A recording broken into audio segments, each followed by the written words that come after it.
হ্যাঁ, তো ক্যামেরার সামনে ধরা পড়ে যায় ভাই। আমরা ঘোষণা করতে চাই, শরীফ ওসমান হাদির রক্তের মধ্য দিয়ে বাংলাদেশ ইনসাফ কায়েম হবে। দিল্লি না ঢাকা,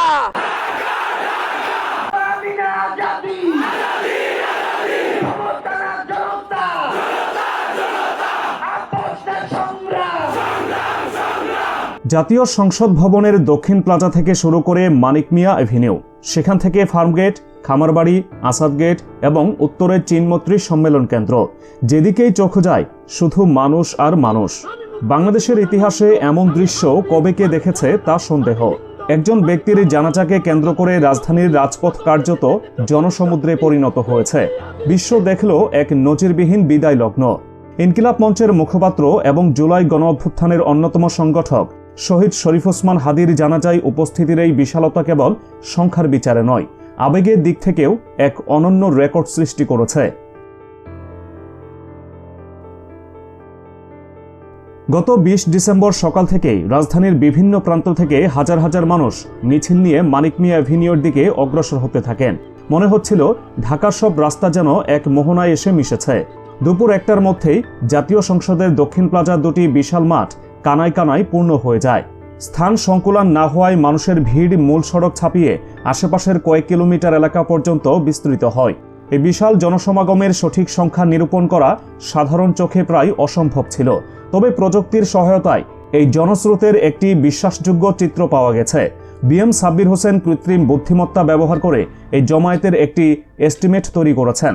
তার হিসাব অনুযায়ী শহীদ হাদির জানাজায় 10 থেকে 14 লাখ মানুষের সমাগম হয়েছে। এই তথ্যটি একটি ঐতিহাসিক দলিলে পরিণত হয়েছে, যা থেকে প্রমাণ হয় এটি স্মরণকালের সবচেয়ে বড় জানাজা। দুপুর 2:30টায় জাতীয় সংসদ ভবনের দক্ষিণ প্লাজায় জানাজা অনুষ্ঠিত হয়। জানাজায় ইমামতি করেন শহীদ হাদির বড় ভাই। তবে জানাজার আগে তিনি যখন সমবেত জনতার উদ্দেশ্যে কথা বলছিলেন, তখন উপস্থিত লাখো মানুষের চোখ ছিল অশ্রুসিক্ত। সেখানে উপস্থিত ছিলেন প্রধান উপদেষ্টা ডক্টর মোহাম্মদ ইউনূস সহ দেশের প্রায় সব প্রধান রাজনৈতিক দলের শীর্ষ নেতারা। কিন্তু ভিআইপিদের উপস্থিতির চেয়েও বেশি নজর কেড়েছে সাধারণ মানুষের স্বতঃস্ফূর্ত অংশগ্রহণ। কেন এত মানুষ জড়ো হলেন? উত্তর মিলেছে জানাজায় অংশ নেওয়া সাধারণ নাগরিকদের কথায়। ধানমন্ডির বাসিন্দা 65 বছর বয়সী সিদ্দিকুর রহমান জানিয়েছেন, তিনি তার জীবনে বহু জানাজায় অংশ নিয়েছেন, কিন্তু এমন জনসমুদ্র তিনি এর আগে কখনো দেখেননি। তার মতে শহীদ হাদি এখন আর কেবল একজন ব্যক্তি নন, তিনি স্বাধীনতা ও সার্বভৌমত্ব রক্ষার এক প্রতীকে পরিণত হয়েছেন। আর এই কারণেই দলমত নির্বিশেষে মানুষ ছুটে এসেছেন তাকে শেষ বিদায় জানাতে। একই সুর শোনা গেছে মিরপুর 1 থেকে আসা 42 বছর বয়সী মাসুদ রানার কণ্ঠে। তিনি জানিয়ে দিয়েছেন, তার 4 দশকের জীবনে তিনি এমন জানাজা দেখেননি।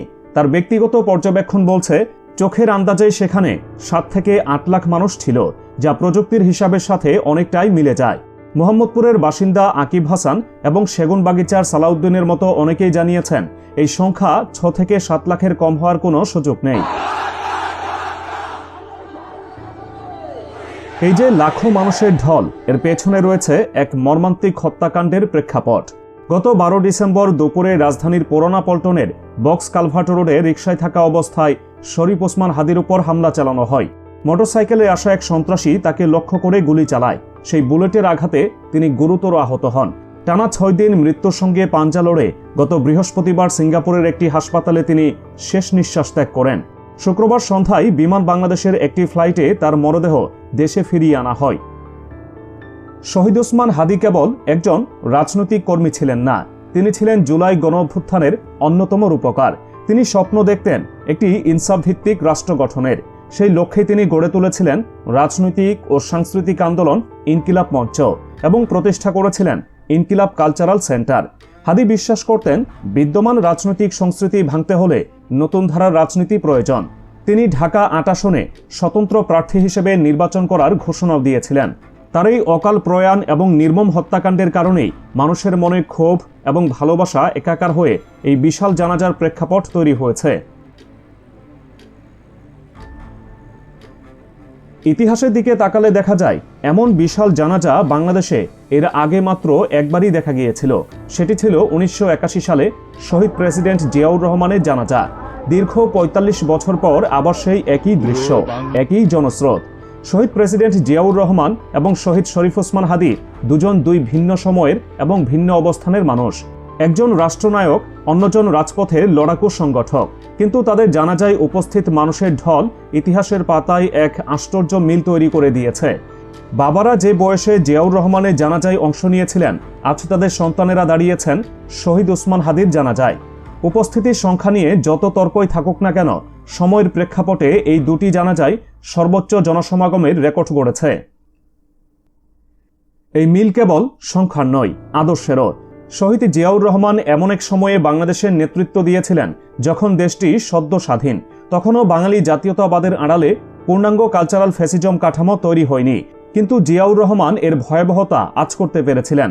তিনি বুঝতে পেরেছিলেন এদেশের সংখ্যাগরিষ্ঠ মুসলমানদের সংস্কৃতিকে অবজ্ঞা করে তাদের মধ্যে হীনমন্যতা তৈরি করে এক ধরনের আধিপত্যবাদ চাপিয়ে দেওয়া হচ্ছে। এই হীনমন্যতার শৃঙ্খল ভাঙার জন্যই তিনি মুসলিম জাতীয়তাবাদ এবং বাংলাদেশী সংস্কৃতিকে সমন্বয় করে বাংলাদেশী জাতীয়তাবাদের আদর্শ নির্মাণ করেছিলেন।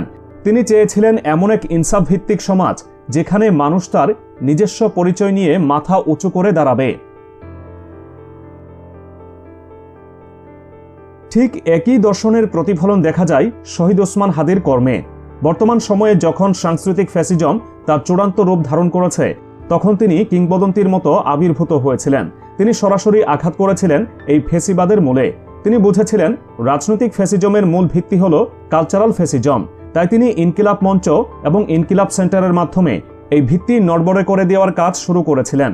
ওসমান হাদীর রাজনীতির ধরন ছিল সম্পূর্ণ ভিন্ন। তিনি কোনো গতানুগতিক দলের সঙ্গে যুক্ত হননি, আবার নিজেও কোনো দল গঠন করেননি। তিনি ফজরের নামাজের পর মানুষের দ্বারে দ্বারে যেতেন। বলা চলে তিনি একেবারে খালি হাতে রাজনীতি শুরু করেছিলেন। তার দর্শন ছিল মানুষের ইশতেহার মানুষ নিজেই লিখবে। তিনি ভোটের মাঠে নেমে দেখিয়ে দিয়েছিলেন কিভাবে তৃণমূলের রাজনীতি করতে হয়।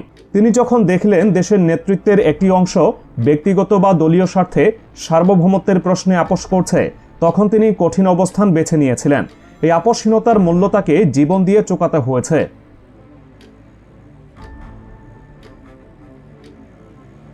তবে এই বিশাল জানাজা এবং জনস্রোত দেখে এখনই আত্মতুষ্টিতে ভোগার সুযোগ নেই। 1981 সালের ইতিহাসের দিকে তাকালে দেখা যায় যারা শহীদ জিয়াউর রহমানকে হত্যার প্রেক্ষাপট তৈরি করেছিল, সেই কুশীলবদের অনেকেই তার জানাজায় উপস্থিত ছিল। তাদের মায়াকান্নায় সাধারণ মানুষ বিভ্রান্ত হয়েছিল। তারা জিয়ার আদর্শ ধারণ করার প্রতিশ্রুতি দিয়েছিল, কিন্তু পরবর্তীতে দেখা গেল তারা আধিপত্যবাদেরই সহযোগী। দীর্ঘ সময় ধরে তারা সেই এজেন্ডাই বাস্তবায়ন করেছে। এমনকি রাজনৈতিক দলগুলোর আদর্শিক বিচ্যুতি এবং অর্গানিক নেতৃত্ব তৈরি না হওয়ার সুযোগে অনেকেই দলের ভেতরে ঢুকে পড়েছিল, যার মূল ভিত্তি থেকে দলকে সরিয়ে নিয়েছে। আজও একই শঙ্কা বিদ্যমান। শহীদ ওসমান হাদীর জানাজায় মিলিয়ন মানুষের উপস্থিতি দেখে যারা ইনসাফের বাংলাদেশ স্বপ্ন দেখতেন, তাদের সতর্ক থাকতে হবে। আজকের এই জনসমুদ্রে শহীদ হাদীর হত্যাকারীদের দোসর বা কুশীলবরা উপস্থিত ছিল কিনা তা নিশ্চিত করে বলা কঠিন। তাদের পরিকল্পনা অনেক গভীর হতে পারে। এই বড় পরিকল্পনা মোকাবিলার জন্য মানসিক এবং সাংগঠনিক প্রস্তুতি প্রয়োজন। শহীদ ওসমান হাদী যে পথ দেখিয়ে গেছেন তা নিঃসন্দেহে কণ্টকাকীর্ণ, কিন্তু তিনি মানুষের মনে শাহাদাতের যে তামান্না এবং ইনসাফের যে আকাঙ্ক্ষা জাগিয়ে দিয়ে গেছেন তা সহজে নিভে যাওয়ার নয়। তার হত্যার বিচার নিশ্চিত করার মাধ্যমেই ইনসাফ ভিত্তিক সমাজ প্রতিষ্ঠার যাত্রা শুরু করতে হবে।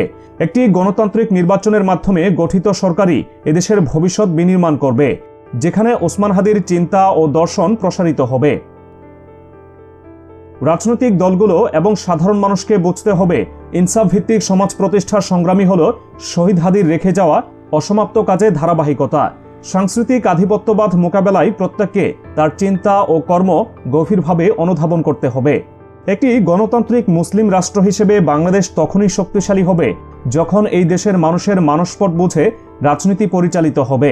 14 লাখ মানুষের এই জানাজা কেবল একটি বিদায় অনুষ্ঠান নয়, এটি একটি বার্তা, যে বার্তা সার্বভৌমত্ব রক্ষার, যে বার্তা ইনসাফ প্রতিষ্ঠার।